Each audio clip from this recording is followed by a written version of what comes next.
Bonjour mesdames, mesdemoiselles et messieurs, aujourd'hui nous allons étudier les sciences de René Descartes.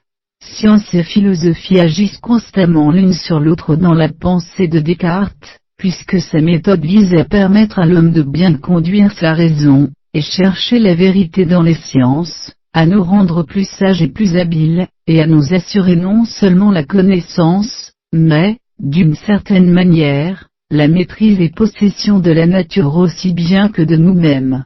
Telle est la finalité de son système, finalité à laquelle se subordonnent tous les moyens mis en œuvre.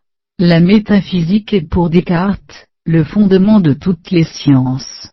Il illustre sa conception du rapport entre les connaissances humaines par cette image, ainsi toute la philosophie est comme un arbre, dont les racines sont la métaphysique, le tronc est la physique et les branches qui sortent de ce tronc, sont toutes les autres sciences qui se réduisent à trois principales, à savoir la médecine, la mécanique et la morale, j'entends la plus haute et la plus parfaite morale, qui, présupposant une entière connaissance des autres sciences, est le dernier degré de la sagesse.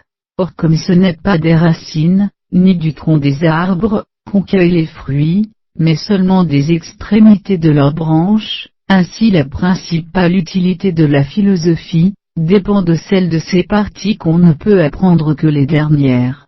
Les principes de la philosophie, lettre préface de l'auteur.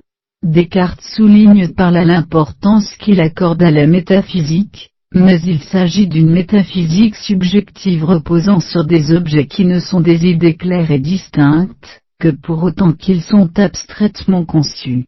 Elle mélange philosophie et science, et structure les connaissances d'une manière radicalement différente du découpage de la philosophie que l'on connaissait à son époque.